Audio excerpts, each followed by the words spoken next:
नमस्कार बच्चों, कैसे हो? एकदम बढ़िया, सब ठीक ठाक। चलो अच्छी बात है।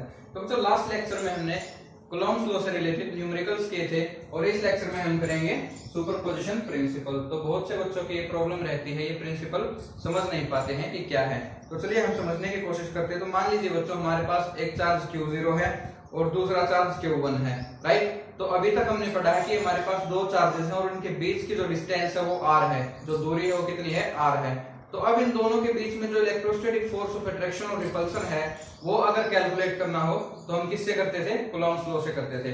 बट अब मान लीजिए मेरे पास मल्टीपल चार्जेस हैं, मींस मेरे पास दो से ज्यादा चार्जेस हैं, 3 चार्ज हैं, 4 चार्ज हैं या 5 चार्जेस हैं। तो अब उनके बीच में जो इलेक्ट्रोस्टैटिक फोर्स ऑफ अट्रैक्शन और रिपल्शन है वो नेट फोर्स है, वो हम कैसे कैलकुलेट करें? तो इसका सॉल्यूशन हमें कहाँ मिलता है? सुपरपोजिशन प्रिंसिपल में। तो इस प्रिंसिपल में हम ये जानेंगे कि हमारे पास मल्टीपल चार्जेस के कारण एक चार्ज के ऊपर अगर फोर्स लग रहा है तो उसे हम कैसे सोल्व करें, वो कितना फोर्स होगा, उस फोर्स की वैल्यू क्या होगी। ठीक है, तो चलिए समझते हैं। मान लीजिए हमारे पास ये Q0 चार्ज है यहाँ पर, ठीक है, और ये Q1 चार्ज है यहाँ पर, ठीक है। मल्टीपल चार्जेस हैं हमारे पास। तो मान लीजिए एक चार्ज यहाँ पर है, ठीक है, Q2, एक है यहाँ पर Q3। तो हमारे पास बच्चों मल्टीपल चार्जेस हैं यहाँ पर, ठीक है। एक चार्ज है Q0, Q1, Q2 and Q3। तो देयर आर 4 चार्जेस। हम मान लेते हैं कि इस चार्ज के ऊपर हमें फोर्स निकालना है, टोटल फोर्स निकालना है इस चार्ज के ऊपर। तो देखिए अब इस चार्ज के ऊपर कितना फोर्स लगेगा बच्चों? एक तो इस चार्ज के कारण लगेगा, एक इस चार्ज के कारण लगेगा, एक इस चार्ज के कारण लगेगा, ठीक है। तो यहाँ पर 3 फोर्स लग रहे हैं इसके ऊपर, एक तो इस चार्ज के कारण, दूसरा इस चार्ज के कारण, तीसरा इस चार्ज के कारण। तो 3 फोर्सेस लग रहे हैं। तो अब इनको हम कैसे कैलकुलेट करें? ठीक है, तो सुपरपोजिशन प्रिंसिपल क्या कहता है? सुपरपोजिशन प्रिंसिपल यही कहेगा कि जो इसके ऊपर जो टोटल फोर्स है, जो टोटल फोर्स ये एक्सपीरियंस करेगा due to number of other charges, ठीक है, that is the vector sum of all the forces due to other charges, right. तो इसमें क्या है कि जो ये फोर्स एक्सपीरियंस करेगा इन अदर चार्जेस के कारण वो क्या होगा? वेक्टर सम होगा सभी फोर्सेस का, और ये वेक्टर सम हम इंडिविजुअली लेंगे, ठीक है। मींस पहले हम क्या करेंगे, पहले हम इस चार्ज के कारण फोर्स देखेंगे, भाई इस Q1 चार्ज ने इसके ऊपर कितना फोर्स लगाया, हम इन दो चार्जेस को भूल जाएंगे, ठीक है। फिर हम क्या करेंगे कि हम इस Q2 के कारण देखेंगे इस Q2 ने कितना चार्ज लगाया, फिर हम इन दो चार्जेस को भूल जाएंगे, ठीक है। अब हम देखेंगे Q3 कितना फोर्स लगा रहा है, फिर हम इन चार्जेस को भूल जाएंगे। मींस एट अ टाइम यानी सिंगल टाइम में हमें सिर्फ एक चार्ज को देखना है, ठीक है। अदर चार्जेस को हम भूल जाएंगे, उनको हम इग्नोर कर देंगे। तो एक टाइम में हम ये देखेंगे कि ये इनके बीच में कितना फोर्स है, दूसरे टाइम में इनके बीच में कितना फोर्स है, फिर हम देखेंगे इनके बीच में कितना फोर्स है, इलेक्ट्रोस्टैटिक फोर्स, ठीक है। तो हमें 1 बाय 1 कैलकुलेट करना है, और जो नेट फोर्स होगा वो क्या होगा? वो वेक्टर सम होगा इन तीनों के कारण में। इसने कितना फोर्स लगाया उसका सम, इसने कितना फोर्स लगाया उसका सम, और इसने कितना फोर्स लगाया उसका सम। तो ये वेक्टर सम होगा। तो अब देखिए मानते हैं, हम मान लेते हैं कि इस ओरिजिन से Q0 है, इसका पोजीशन वेक्टर है R0, ठीक है। तो मान लिया कि R0 पोजीशन वेक्टर है Q0 का, R1 पोजीशन वेक्टर है बच्चों Q1 चार्ज का, R2 is a position vector of Q2 charge and R3 is a position vector of Q3 charge. इतनी बात समझ में आ गई। अब हमें क्या करना है, मेन प्रॉब्लम क्या है हमारी यहाँ पर, हमें कैलकुलेट करना है फोर्स, ठीक है। और फोर्स किसके ऊपर कैलकुलेट करना है? Net force on Q0 charge. तो इसके ऊपर नेट फोर्स कितना लग रहा है, ठीक है। तो इसको मैं लिख देता हूं नेट इलेक्ट्रोस्टैटिक फोर्स। इसको क्या लिख देते हैं? Net electrostatic force on charge Q0 due to other charges, ठीक है।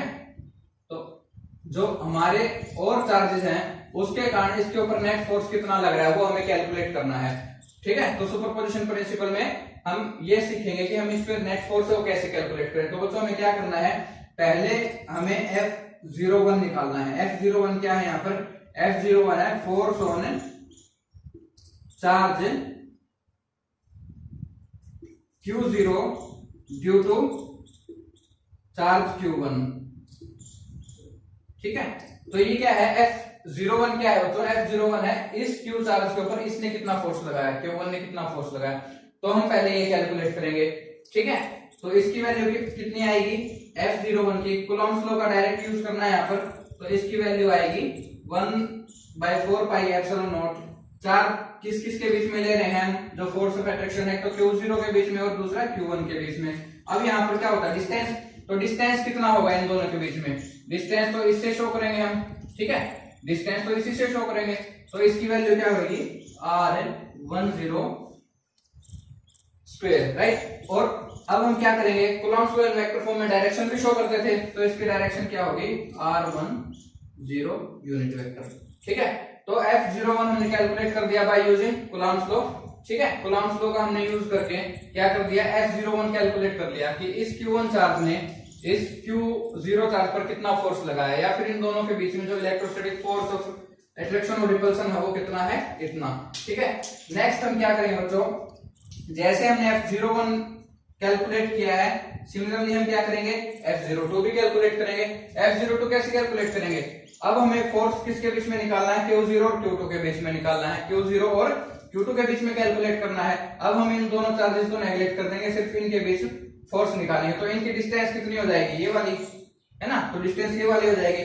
तो सिमिलर है ये भी 1/4 पाई एप्सिलॉन नॉट Q0। अब चार्ज कौन सा है, Q2 है, कौन सा चार्ज है यहाँ पर, Q2 है। तो यहाँ पर हम कौन कौन से चार्ज लेते हैं, जिन चार्जेस के बीच में फोर्स हमें कैलकुलेट करना है वो चार्ज लेते हैं, ठीक है।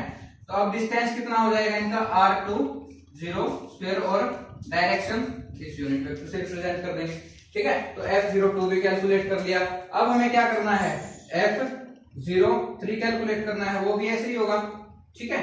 तो F03 कैसे निकालेंगे, चार्ज कौन कौन सा होगा, तो चार्ज अब Q0 और Q3 होगा, ठीक है। तो चार्ज कौन कौन सा लेना है, Q0 और Q3। डिस्टेंस इनके बीच की कौन सी होगी, ये, ठीक है। तो डिस्टेंस हो जाएगी R30 का स्क्वायर, और यूनिट वेक्टर क्या है R30। अब मान लीजिए हमने तो यहाँ पर तीन ही चार्ज लिए हैं, कितने चार्ज लिए हैं, तीन ही चार्ज लिए हैं। अब कोई कहे सर मेरे पास 4 चार्ज है तो कैसे निकालें, तो क्या करेंगे, F04 भी निकालेंगे। 5 चार्जेस हैं तो क्या करेंगे, F05 भी निकालेंगे। मेरे पास बहुत सारे चार्जेस हैं, n नंबर ऑफ चार्जेस हैं, तो क्या करेंगे, n चार्जेस के लिए निकालेंगे। तो मान लेते हैं हमारे पास n चार्जेस हैं, तो फोर्स निकालेंगे किसके लिए, n चार्जेस के लिए, ठीक है। तो 1/4 पाई एप्सिलॉन नॉट, चार्ज किसके बीच का, Q0 एंड Qn, डिस्टेंस कितनी हो जाएगी Rn0, और यूनिट वेक्टर रिप्रेजेंटेशन कर देंगे। तो हमने क्या किया, सेपरेट हमने फोर्स निकाल लिया इंडिविजुअली, भाई इसने कितना फोर्स लगाया, इस चार्ज ने कितना फोर्स लगाया, इस चार्ज ने कितना फोर्स लगाया, हमने क्या किया, इंडिविजुअली जो है कैलकुलेट कर लिया। अब हम क्या करते हैं, सुपरपोजिशन प्रिंसिपल ये कहता है कि जो टोटल फोर्स इसके ऊपर लगेगा Q0 चार्ज के ऊपर, वो सम होगा इन सभी फोर्सेस का, वो क्या होगा, सम होगा इन्हीं फोर्सेस का। तो यही सुपरपोजिशन प्रिंसिपल है, ठीक है। तो अब देखिए जो टोटल फोर्स है ये कैसे कैलकुलेट किया हमने, देखिए जो टोटल फोर्स है ये क्या आ जाएगा बच्चों, इन तीनों का सम, F01 F02 F03, ठीक है। और n चार्जेस हैं तो F0n, तो यही तो सुपरपोजिशन प्रिंसिपल है, ठीक है। अब हमें यहाँ पर ये बात समझनी है कि जब हमने F01 निकाला तो हमने अदर चार्जेस को क्या कर दिया, नेग्लेक्ट कर दिया, उसको हमने इग्नोर कर दिया। जब F02 निकाला तो इन चार्जेस को हमने अदर चार्जेस को इग्नोर कर दिया, यानी एक टाइम पे हमें दो ही चार्जेस लेने हैं, उन्हीं के बीच में निकालना है, ठीक है। और बाकी के जो इंटरेक्शन हो उसको हमें इग्नोर कर देंगे। तो यही सुपरपोजिशन प्रिंसिपल है कि जो नेट फोर्स होगा एक चार्ज के ऊपर वो क्या होगा, वेक्टर सम होगा, ठीक है। जो फोर्स अदर चार्जेस ने लगाया है, ठीक है, जो फोर्स अदर चार्जेस ने लगाया उसका क्या होगा, वेक्टर सम होगा। बस यही सुपरपोजिशन प्रिंसिपल है। और एक फोर्स हमें एक टाइम पे ही लेना है, मींस हम पहले तो इनका फोर्स कैलकुलेट करेंगे, फिर एक टाइम में इनका कैलकुलेट करेंगे, फिर एक टाइम में इनका कैलकुलेट करेंगे, हमें इकट्ठा जो है वो कैलकुलेट नहीं करना है, ठीक है। तो ये क्या है बच्चों, हमारे पास सुपरपोजिशन प्रिंसिपल है। अब देखिए इसको हम कैसे और इसको सिंप्लीफाई करें, तो यहां से कैसे सिंप्लीफाई कर सकते हैं, देखिए F0 कैलकुलेट करना है, ठीक है। तो अब हम कैसे इसको सोल्व करें, तीनों को सम कर, तीनों का सम, ठीक है, वैल्यू लिख देते हैं। तो वैल्यू लिखेंगे तो बच्चों क्या आ जाएगी, Q0 Q1 R10 square R10 unit vector, इतनी आ जाएगी, ठीक है। तो अब नेक्स्ट देखिए सेकंड चार्ज के कारण कितनी आई थी बच्चों, Q0 Q2 this and R2 का यूनिट वेक्टर है ना। और थर्ड वेक्टर के लिए कितनी आई थी, Q0 Q3, डिस्टेंस कितना था अब की बार R30, राइट, और R30 का यूनिट वेक्टर। सिमिलरली कहां तक ऐड करना है, जितने भी चार्जेस है, मींस अगर n चार्जेस हैं तो n तक ऐड कर देंगे, सिंपल सी है, ठीक है। तो इतनी कॉम्प्लिकेट नहीं है ये, तो इनको ऐड कर देंगे। अब देखिए कॉमन जो आ रहा है वो कॉमन निकाल लीजिए। तो कॉमन एक तो कांस्टेंट जो था मैंने पहले कॉमन निकाल लिया, ये सभी में कॉमन था तो मैंने पहले कॉमन निकाल लिया। एक Q0 चार्ज जिसके ऊपर फोर्स लग रहा है, तो Q0 के ऊपर लग रहा है ना, तो सभी में ये कॉमन है, तो इसको कॉमन निकाल लिया हमने। तो ब्रैकेट में क्या रह गया, Q1 R10 square R1 unit vector, Q2 R20 square R2 का यूनिट वेक्टर है ना, और Q3 और डिवाइड में R30 स्क्वायर और R30 यूनिट वेक्टर, ठीक है। तो n तक चलते गए, Qn Rn0 square Rn0 unit vector. तो फाइनली हम नेट फोर्स निकाल लिया हमने, ऐड करते गए तो नेट फोर्स आ जाएगा, ठीक है। अब इसको और शॉर्ट फॉर्म में लिखना हो, मींस समेशन की फॉर्म में लिख सकते हैं, ठीक है। तो समेशन की फॉर्म में इसको कैसे लिखेंगे, तो इसको देखो समेशन की फॉर्म में ऐसे लिखेंगे बच्चों, समेशन की फॉर्म में कैसे लिखेंगे, 1/4 pi epsilon Q0 summation I1 to n, ठीक है, QI RI0 square RI0 unit vector, ये समेशन की फॉर्म में। मींस आप I की वैल्यू पुट करते जाओ, रिजल्ट आता जाएगा। I की वैल्यू 1 पुट की तो क्या आ जाएगा, Q1/R10 square R10 unit vector. 2 put करोगे तो ये वैल्यू आ जाएगी, 3 पुट करोगे तो ये वैल्यू आ जाएगी, तो पुट करते जाएंगे वैल्यू आती जाएंगी, ठीक है। तो ये हमारा सुपरपोजिशन प्रिंसिपल है, ठीक है। तो अब इसको हम एक न्यूमेरिकल्स की हेल्प से और सोल्व करके देखते हैं कि हमारे पास मान लीजिए नंबर ऑफ चार्जेस है, तो हम कैसे जो प्रॉब्लम को सोल्व करें और ये कैसे हेल्प करता है प्रॉब्लम को सोल्व करने में। तो एक तो हम न्यूमेरिकल्स देखते हैं, उससे और समझ में आ जाएगा। तो इसमें जस्ट हमने क्या किया था, इंडिविजुअल फोर्स निकाला था और उनको सम कर दिया था, तो हमारे पास क्या गया था, नेट फोर्स आ गया था, ठीक है। तो अब हम जो है न्यूमेरिकल देखते हैं सुपरपोजिशन प्रिंसिपल से रिलेटेड। तो बच्चों हमारे पास ये न्यूमेरिकल है सुपरपोजिशन प्रिंसिपल से रिलेटेड। तो इसमें हमारे पास एक इक्विलेटरल ट्रायंगल है जिसकी तीनों साइड इक्वल है, और इसकी एक साइड की जो लेंथ है वो a सेंटीमीटर है, ये भी a सेंटीमीटर और ये भी a सेंटीमीटर। और जो यहाँ पर तीन जो वर्टिसेस है, यहाँ पर चार्ज रखा हुआ है जिसका मैग्नीट्यूड इक्वल है, मींस Q चार्ज यहाँ पर रखा हुआ है, Q यहाँ पर और Q यहाँ पर, ठीक है, तीनों ही प्लस चार्ज है यहाँ पर। तो अब हमें क्या फाइंड आउट करना है, इसको A पॉइंट दे देते हैं हम, इसको B और इसको नेमिंग कर दिया C। तो अब हमें क्या फाइंड आउट करना है, C पॉइंट पर जो चार्ज है Q, इसके ऊपर नेट फोर्स निकालना है ड्यू टू अदर चार्जेस, ठीक है। तो इसके ऊपर कितना फोर्स लग रहा है इस Q चार्ज के कारण और इस Q चार्ज के कारण, वो कैलकुलेट करना है। तो कर सकते हैं ना, सुपरपोजिशन प्रिंसिपल में हमने यही तो किया है कि हमारे पास एक चार्ज है उसके ऊपर कितना फोर्स लग रहा है अदर चार्जेस के कारण, उनको कैलकुलेट करना है। तो यहाँ पर हमारे पास सिर्फ 2 चार्जेस गिवन है, ठीक है। इसके अलावा एक तो ये चार्ज और एक ये चार्ज मैग्नीट्यूड में इक्वल है, तो इसके ऊपर क्या कैलकुलेट करना है, फोर्स कैलकुलेट करना है। तो कैसे कैलकुलेट करेंगे, ठीक है। तो पहले हमें फाइंड आउट में लिख देता हूं क्या करना है, फाइंड आउट क्या करना है यहाँ पर, net force on charge placed at point C। जो पॉइंट C के ऊपर चार्ज है उसके ऊपर हमें क्या करना है, नेट फोर्स फाइंड आउट करना है। तो देखिए इसमें सुपरपोजिशन प्रिंसिपल का कैसे यूज करेंगे हम, ठीक है, कैसे अप्लाई करेंगे यहाँ पर। तो पहले हम क्या करेंगे, इस चार्ज के ऊपर इस चार्ज ने कितना फोर्स लगाया वो देख लेते हैं, वो कैलकुलेट कर लेते हैं, ठीक है। इसको एक टाइम के लिए भूल जाओ। तो इस चार्ज के ऊपर इस चार्ज ने कितना फोर्स लगाया वो कैलकुलेट करते हैं। तो कितना फोर्स लगाएगा यहाँ पर, किस डायरेक्शन में लगाएगा, तो देखिए हमने कूलम्ब्स लॉ में पढ़ा कि जो फोर्स लगेगा अलोंग द सेम लाइन लगेगा ना। तो मान लेते हैं ये जो फोर्स है C के ऊपर लगा है, तो C को पहले लिखते हैं किस चार्ज के कारण, मान लीजिए जो पॉइंट B पर रखा उस चार्ज के कारण, ठीक है। तो इसकी डायरेक्शन क्या है, इस अलोंग हो जाएगा, अलोंग BC, डायरेक्शन क्या हो जाएगी, B से C की तरफ हो जाएगी ना, इसके अलोंग द डायरेक्शन BC। तो अब इसकी वैल्यू क्या होगी, वैल्यू कैलकुलेट कर देते हैं। जो F C पर लगा है, मीन C पर जो चार्ज रखा है उस पर जो फोर्स लगा किसके कारण, B के कारण। ऐसे लिखते हैं ना, पहले तो वो लिखना है जिसके ऊपर फोर्स लग रहा है और किसके कारण लग रहा है वो हम बाद में लिखते हैं, ठीक है।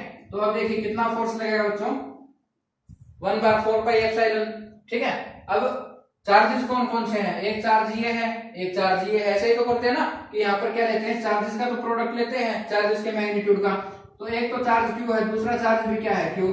यहाँ पे क्या लेते हैं, डिस्टेंस का स्क्वायर। तो बताओ यहाँ पे डिस्टेंस क्या होगा, डिस्टेंस किसके बीच में लेते हैं, यहाँ से लेकर यहाँ तक लेंगे, नहीं, डिस्टेंस लेंगे दो चार्जेस के बीच का, ठीक है। तो दो चार्जेस का बीच का जो डिस्टेंस है वो कितना है, a, तो a स्क्वायर, ठीक है। तो ये हमारी क्या होगी, डिस्टेंस हो गई। डायरेक्शन अलोंग BC, तो इस फोर्स की डायरेक्शन किस डायरेक्शन में है, अलोंग BC की तरफ है ना, ठीक है। तो अब देखिए, अब हम इस A के कारण, इस A पॉइंट पर जो चार्ज रखा है उसके कारण फोर्स निकालें इस Q चार्ज के ऊपर, तो कितना आएगा। तो C पॉइंट के ऊपर जो चार्ज रखा है उसके ऊपर फोर्स निकालेंगे किसके कारण, A के कारण, कितना आएगा 1/4πε। कूलम्ब्स लॉ तो सीख गए होगे, ठीक है। तो उसको अप्लाई करो जस्ट यहाँ पे। चार्ज कौन कौन से हैं, दोनों का सेम मैग्नीट्यूड है तो Q डॉट Q, ठीक है। डिस्टेंस कितना हो जाएगा, ये यहाँ से लेकर यहाँ तक कितना गिवन है A, तो डिस्टेंस का स्क्वायर होता है। डायरेक्शन अब देखते हैं कौन सी है। अब पॉजिटिव चार्ज है, तो कैसा चार्ज है, पॉजिटिव चार्ज है ना ये, ठीक है। तो पॉजिटिव चार्ज है तो इसकी डायरेक्शन क्या होगी, along the line joining the two charge, तो ये डायरेक्शन हो गई, ठीक है। तो इसको हम नेम कर देते हैं FCA, ठीक है। तो डायरेक्शन क्या हो गई, अलोंग AC मींस A से C। अगर आप अलोंग CA कर देते हो ना तो इसका मतलब C से A की तरफ है, बट ऐसा नहीं है ना, डायरेक्शन क्या है, A से C की तरफ है। डायरेक्शन क्या है, A से C की तरफ। अगर आप अलोंग CA कर देते हो तो इसका मतलब C से A की तरफ है, जो कि रॉन्ग हो जाएगा, ठीक है। तो ये कब लगेगी, जब फोर्स ऑफ अट्रैक्शन होगा, बट यहाँ पर तो रिपल्सन है, तो रिपल्सन है तो A से C की तरफ, ठीक है। तो डायरेक्शन क्या हो जाएगी, अलोंग AC। इतनी बात समझ में आ गई, ठीक है। तो अब देखिए हमने दोनों फोर्स कैलकुलेट कर लिए, दोनों फोर्स कैलकुलेट कर लिए, एक तो इस डायरेक्शन में लग रहा है, एक इस डायरेक्शन में। अब नेट फोर्स चाहिए हमें, तो नेट फोर्स कैसे निकालेंगे, बाय यूजिंग पैरेललोग्राम लॉ, ठीक है। तो पैरेललोग्राम लॉ को यूज कर हम यहाँ पर क्या निकालेंगे, इसका रिजल्टेंट फोर्स निकालेंगे। रिजल्टेंट कौन सा है, तो अब देखिए इन फोर्सेस के बीच का एंगल कितना है बच्चों, जितना ये एंगल है उतना ही तो ये एंगल होगा, यानी 60 डिग्री, ठीक है। तो अब हमें रिजल्टेंट निकालना है, नेट फोर्स निकालना है इस Q चार्ज के ऊपर, तो इसको हम लिख देते हैं R, ठीक है। तो रिजल्टेंट निकालना है, तो by using parallelogram law R की वैल्यू कैलकुलेट कर सकते हैं। तो कितनी हो जाएगी, फॉर्मूला पता होगा, ठीक है, रिजल्टेंट निकालने का। तो अब इसमें देखिए FCB स्क्वायर FCA स्क्वायर, यही तो हो जाएगा ना, और प्लस में 2FCA FCB into cos theta होता है। अब थीटा किसका है, कौन कौन सा एंगल, इन दो फोर्सेस के बीच में जो एंगल लग रहा है, तो यहाँ पर कितना है cos 60, ठीक है। कितना है cos 60, आपको याद दिला देता हूं मैं। मान लीजिए ये A है, ये B है, और इनके बीच का एंगल थीटा है, ठीक है। और रिजल्टेंट आपको फाइंड आउट करना है। तो रिजल्टेंट हम कैसे फाइंड आउट करते थे, प्लस में पढ़ा होगा ना, A square plus B square plus 2AB cos of theta, ठीक है। ऐसे तो कैलकुलेट, तो वही तो हमने किया है, इस फोर्स का स्क्वायर, इस फोर्स का स्क्वायर, दोनों फोर्स का प्रोडक्ट, और जो भी एंगल है उसका कोस, राइट। तो अब देखिए पुट कर दीजिए, ठीक है। वैल्यू हमने क्या निकाली है, 1/4πε0। FCB की वैल्यू क्या है, 1/4πε0 Q स्क्वायर A स्क्वायर। अब इसका स्क्वायर करना है क्योंकि यहाँ पर क्या है, स्क्वायर है। Similarly 1/4πε0 Q square A square, again square करेंगे यहाँ पर 2, यहाँ पर मैं 1/4πε0 Q square divide by A square, square लिख रहा हूँ क्यों, क्योंकि इनका मैग्नीट्यूड क्या बच्चों इक्वल है, और cos 60 की वैल्यू क्या होती है 1/2, तो 1/2 से 1/2 कैंसिल आउट हो जाएगा। ठीक है, तो रिजल्ट क्या बचा हमारे पास, रिजल्टेंट फोर्स। अब देखिए बच्चों, ये वैल्यू और ये वाली वैल्यू कॉमन है, सेम है, तो बाहर आ जाएगी। कॉमन ले लेंगे, तो कॉमन लेंगे तो देखिए यहाँ पर स्क्वायर में है और ऊपर क्या है, अंडर रूट है, तो जब बाहर निकालेंगे तो क्या वैल्यू बचेगी, 1/4 pi epsilon Q square by A square. ठीक है, अंडर रूट में क्या बचा, यहाँ से कॉमन लिया तो 1, ठीक है, यहाँ से कॉमन लेंगे तो 1 और यहाँ से भी 1, तो वैल्यू क्या आ जाएगी हमारे पास, 1/4 pi epsilon naught Q square A square under root of 3। तो ये रिजल्टेंट फोर्स आ गया इस क्यू चार्ज के ऊपर। ठीक है, तो सुपरपोजिशन प्रिंसिपल का क्या यूज किया, यहाँ पर समझ में आ गया होगा। जब हमने इसके ऊपर फोर्स इस चार्ज के कारण निकाला तो इसको हमने इग्नोर कर दिया, इस चार्ज के कारण फोर्स निकाला तो इसको इग्नोर कर दिया, फाइनली हमने रिजल्टेंट निकाल दिया। ठीक है, तो रिजल्टेंट क्या है हमारे पास, 1/4 pi epsilon naught Q square by A square under root of 3, तो अंडर रूट 3, तो ये हमारा फाइनल आंसर आ गया। ठीक है, तो एक न्यूमेरिकल और देखते हैं बच्चों। तो नेक्स्ट न्यूमेरिकल देखिए बच्चों क्या है, नेक्स्ट न्यूमेरिकल में हमारे पास 3 चार्जेस हैं जो ट्रायंगल के वर्टिसेस पर हैं, Q charge and Q charge, तीनों का मैग्नीट्यूड यहाँ पर सेम है। ठीक है, तो क्यू चार्ज ए वर्टिसेस पर, बी वर्टिसेस और सी वर्टिसेस पर है यहाँ पर। अब हमें एक कैपिटल क्यू चार्ज है जो इस ट्रायंगल के सेंट्रोइड पर दिया गया है। सेंट्रोइड मींस एक बाइसेक्टर लाइन जो इन वर्टिसेस से हम ड्रॉ करें, तीनों वर्टिसेस से, और बाइसेक्टर लाइन जहां पे इंटरसेक्ट होगी वो सेंट्रोइड पॉइंट है इसका। तो इस सेंट्रोइड पॉइंट पर क्या रखा हुआ है, क्यू चार्ज रखा हुआ है, कैपिटल क्यू चार्ज। तो कहते हैं इस कैपिटल क्यू चार्ज के ऊपर हमें क्या निकालना है, नेट फोर्स निकालना है। क्या निकालना है, नेट फोर्स निकालना है। तो इसको हमने ओ नेमिंग कर दिया कि ओ पॉइंट के ऊपर जो क्यू चार्ज है उसके ऊपर हमें क्या निकालना है, नेट फोर्स निकालना है due to other charges placed at the vertices of the triangle. ठीक है, इक्विलैटरल ट्रायंगल है ये, तो इसकी वैल्यू L हमने ले ली, इसकी वैल्यू L और इसकी वैल्यू भी L। ठीक है, इक्विलैटरल ट्रायंगल है तो एंगल सिंपल है, 60 डिग्री होता है। ठीक है, 60 डिग्री और ये भी 60 डिग्री, क्योंकि ट्रायंगल में तीनों एंगल का सम क्या होगा, 180 डिग्री। तो इस क्यू पॉइंट के ऊपर जो चार्जेस है, ओ पॉइंट के ऊपर सॉरी, तो उसके ऊपर फोर्स निकालना है। तो नेट फोर्स क्या कैसे निकालेंगे, 1 बाय 1 कैलकुलेट करेंगे। तो पहले एक चार्ज के कारण, तो ए जो चार्ज है उसके कारण कितना फोर्स लगेगा, इसके कारण कितना फोर्स लगेगा, तो क्यू और क्यू ये तो हमें पता है, बट इसकी डिस्टेंस हमें नहीं मालूम होगी, नहीं मालूम ना। तो डिस्टेंस फाइंड आउट करने के लिए क्यू से लेकर ओ तक की हम क्या करते हैं, एक परपेंडिकुलर ड्रॉ करते हैं, ए से लेकर इस सामने वाली साइड के ऊपर। तो एक परपेंडिकुलर ड्रॉ किया, तो हमने क्या किया, draw AD perpendicular on side of BC। तो साइड जो BC है उसके ऊपर हमने क्या किया बच्चों, एक परपेंडिकुलर ड्रा कर लेते हैं। तो परपेंडिकुलर ड्रा कर लिया। अब देखिए ये वाली साइड हम इजीली कैलकुलेट कर सकते हैं बाय यूजिंग पाइथागोरस थ्योरम। ठीक है, तो by using Pythagoras theorem, by using Pythagoras theorem का यूज करके क्या करेंगे, AD फाइंड आउट कर लेंगे ना। तो AD कैसे फाइंड आउट करेंगे, तो देखिए AD स्क्वायर किसके इक्वल हो जाएगा बच्चों, हाइपोटेनस का स्क्वायर। तो हाइपोटेनस क्या है यहाँ पर, AB का square minus this means BD square. तो अब देखिए क्योंकि ये एग्जैक्टली बाइसेक्ट कर रही है तो मींस BD की वैल्यू क्या होगी, L/2 हो जाएगी ना, और AB की वैल्यू क्या है, L स्क्वायर, BD की वैल्यू क्या है, L/2 स्क्वायर। तो वैल्यू क्या आ जाएगी, L स्क्वायर बाय 4। ठीक है, अब इसको क्या करते हैं, एलसीएम लेते हैं। तो एलसीएम लेके सोल्व करोगे तो एलसीएम कितना आएगा, 4। ठीक है, तो एलसीएम लेके सोल्व करोगे तो 3L स्क्वायर बाय 4। तो किसकी वैल्यू आ गई है, AD स्क्वायर की। तो इसकी वैल्यू आ गई AD स्क्वायर की, राइट।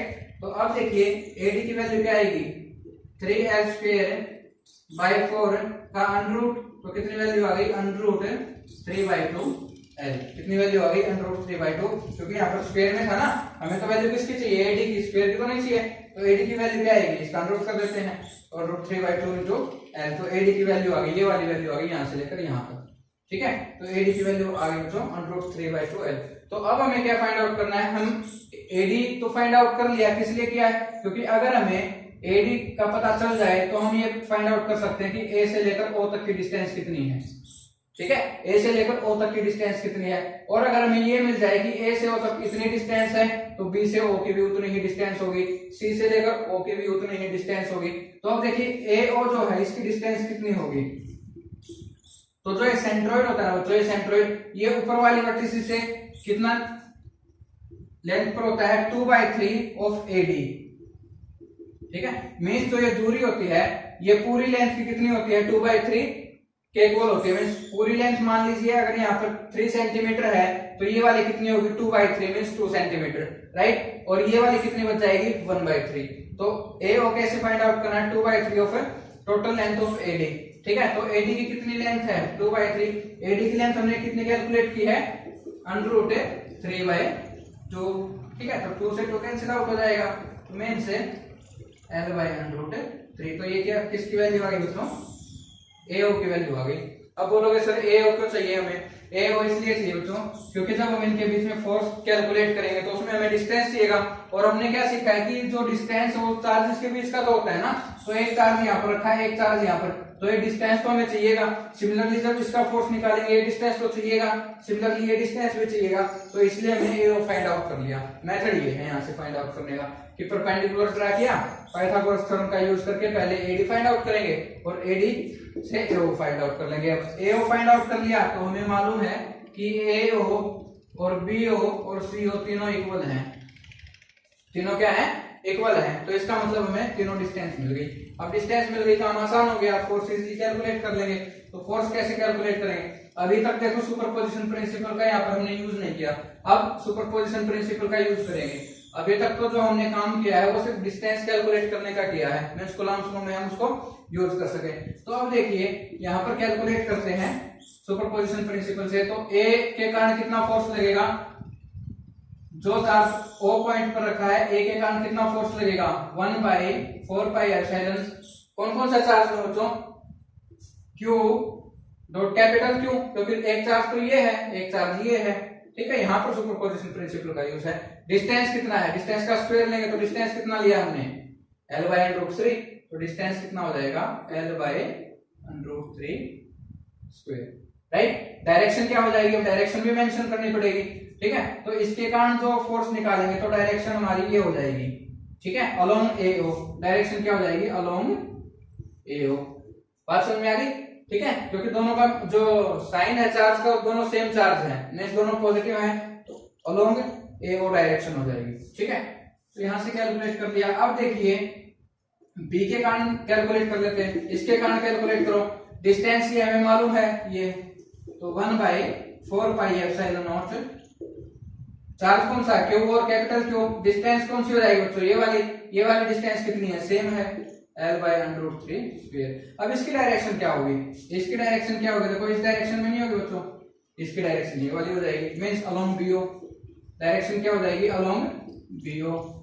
तो समझ गए होगे BO को, क्योंकि रिपेल करेगा ना इस डायरेक्शन में इसको। तो लाइन क्या होगी along the same line joining the two charge particle, तो अलोंग द सेम लाइन होगा ना, तो डायरेक्शन BO हो जाएगी। अब निकालते हैं C के कारण। तो C के कारण कितना होगा 1/4πε0 Q चार्ज, और डिस्टेंस कितनी है ये वाली, और ये वाली डिस्टेंस क्या है बच्चों L/√3 का स्क्वायर। डायरेक्शन क्या हो जाएगी इसके कारण, ये वाली डायरेक्शन हो जाएगी ये वाली, ठीक है। तो अलोंग CO डायरेक्शन कौन सी हो जाएगी अलोंग CO। इतनी बात समझ में आ गई, ठीक है। तो अब देखिए हमारे पास तीन फोर्सेस आ गए, एक तो फोर्स F0O, F0V और F0C, ठीक है। तो अब देखिए इनको 1 बाय 1 नोट कर लेते हैं। इसको हमने नेमिंग किया है F0A, इसको हमने नेमिंग किया है F0C और इसको F0B या FOB कह लीजिए, ठीक है। नोटेशन में जस्ट ये आपकी मर्जी। तो अब देखिए F0C और F0B इनका हमें रिजल्टेंट फाइंड आउट करना है, ठीक है, कि किस डायरेक्शन में इनका रिजल्टेंट लगेगा। तो ये रिजल्टेंट हमें फाइंड आउट करना है बाय यूजिंग पैरेललोग्राम लॉ। तो अब रिजल्टेंट ये है R। तो R कैसे फाइंड आउट करेंगे, सेम है बाय यूजिंग पैरेललोग्राम लॉ, ठीक है। तो इसका स्क्वायर FOC का plus FOB square plus 2 FOC FOB cos of theta. तो थीटा कितना हो जाएगा, ये वाला एंगल कितना होएगा 120। एंगल कितना हो जाएगा ये 120। तो इनके बीच का एंगल कितना हो तो 120 है, ठीक है। तो अब देखिए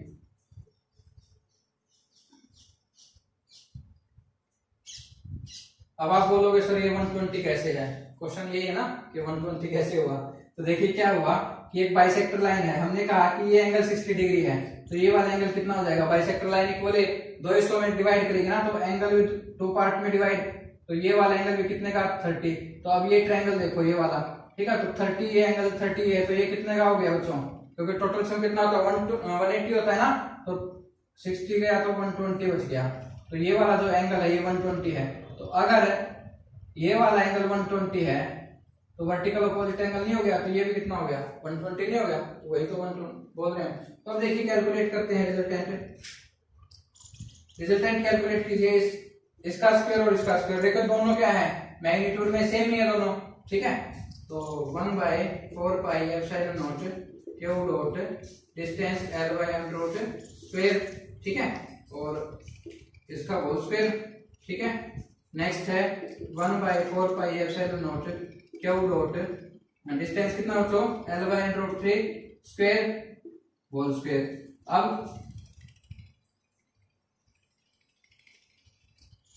नेक्स्ट आगे प्लस है 2 इनकी और इनकी प्रोडक्ट, तो इनकी और इनकी प्रोडक्ट कितनी आएगी, दोनों का मैग्नीट्यूड सेम है, तो मैं यहाँ पे डायरेक्ट लिख देता हूं, ठीक है,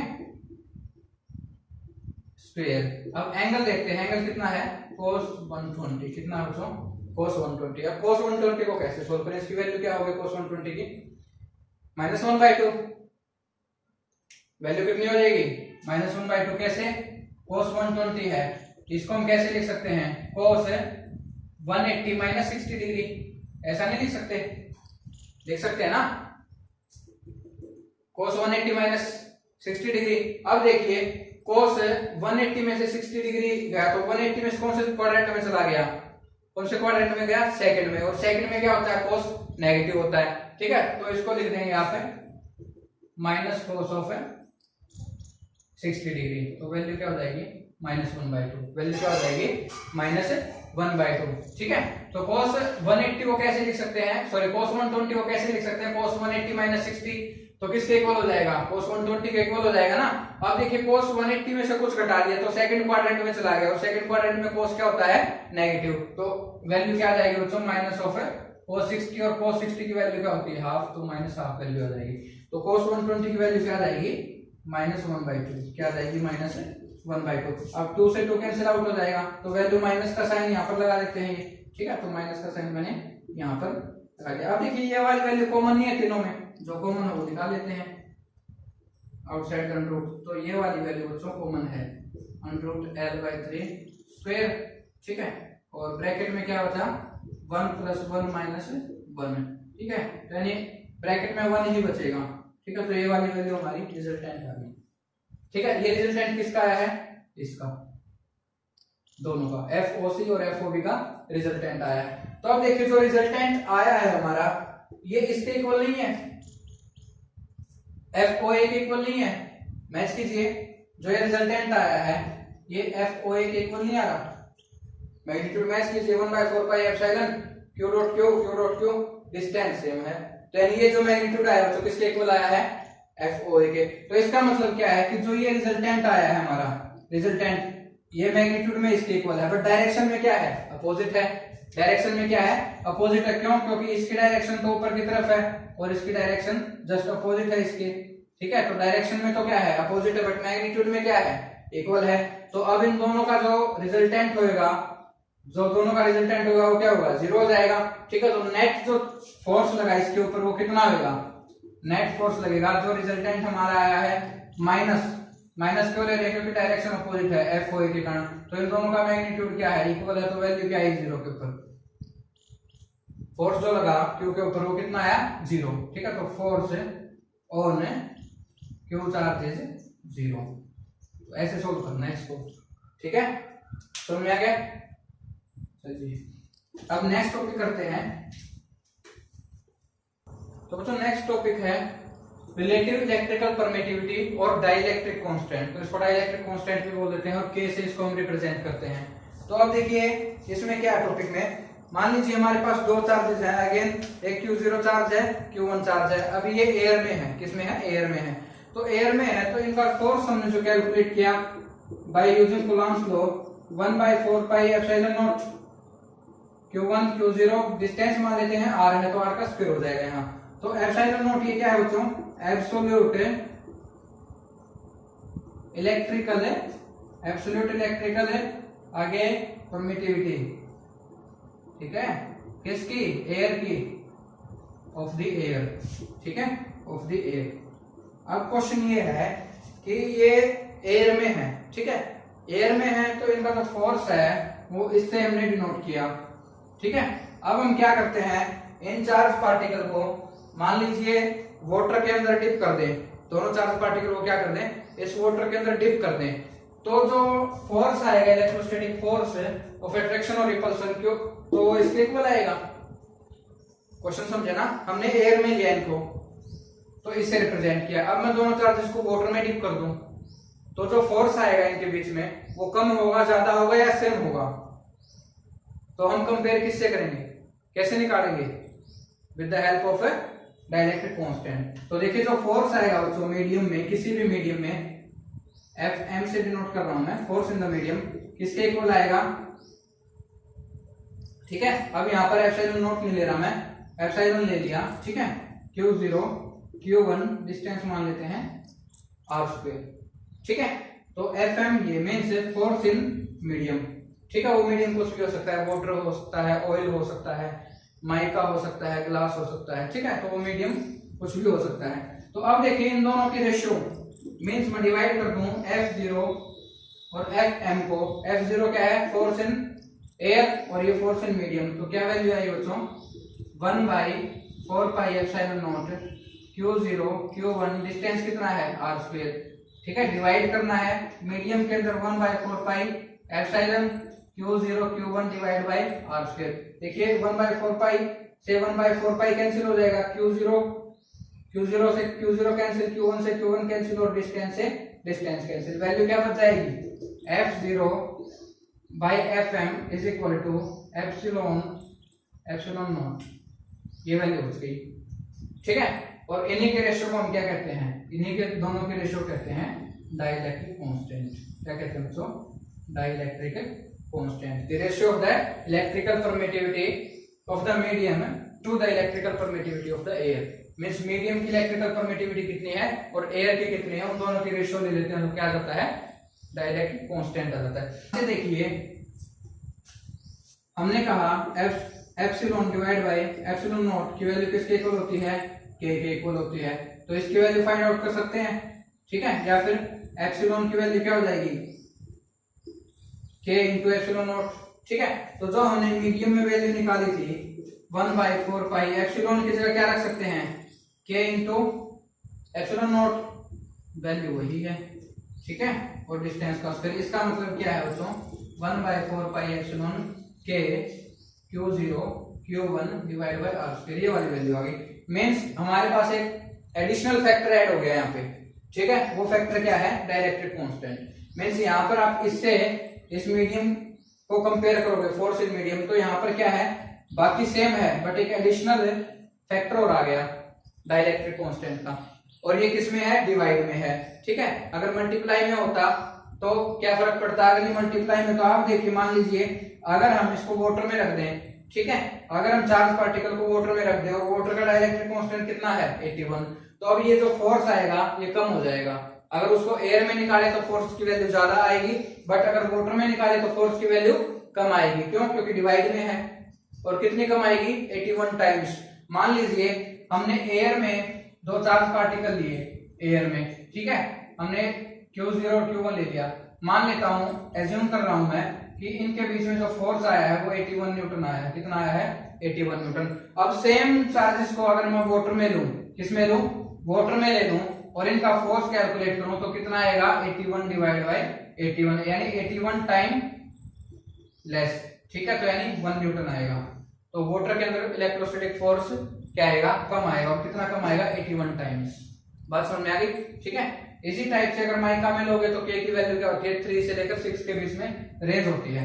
और दूसरी बात एक और है बच्चों, जो ये वैल्यू दी गई है ना डाइलेक्ट्रिक कांस्टेंट की, मान लीजिए वाटर के लिए 81 दी गई है, ये किसी पर्टिकुलर टेम्परेचर पर है, मींस जैसे आप टेम्परेचर चेंज करोगे तो डाइलेक्ट्रिक कांस्टेंट की वैल्यू उस मटेरियल के लिए चेंज हो जाएगी, ठीक है। तो पर्टिकुलर टेम्परेचर पर है, टेम्परेचर के ऊपर भी डिपेंड करती है, ठीक है। तो तो यहाँ पर हमारी डाइलेक्ट्रिक कांस्टेंट की वाटर के लिए कितनी है 81। तो मेन से जब हम किसी मीडियम के अंदर चार्जेस को रख देते हैं तब हम फोर्स कैलकुलेट करेंगे तो वो कम आएगा, ठीक है। क्यों? क्योंकि हमारे पास क्या है, एक एडिशनल फैक्टर है डाइलेक्ट्रिक कांस्टेंट, उससे भी डिवाइड करना पड़ता है। वो डिपेंड करता है कि किस मटेरियल में हमने रखी है, ठीक है, किस मटेरियल में हमने रखी है। यहाँ पर वाटर में रखी है तो 1 न्यूटन आया है। अगर इसी को हम ग्लास में रख दें तो हमारे पास ये फोर्स थोड़ा सा ज्यादा आएगा, ठीक है। माइका में रख दें, ग्लास में रख दें, थोड़ा सा ज्यादा आएगा एज कम्पेयर टू वाटर, क्योंकि उनकी के की वैल्यू कम होती है, ठीक है। के की वैल्यू उनकी 3 to 6 तक होगी, ठीक है। तो ये डाइलेक्ट्रिक कांस्टेंट के बारे में था।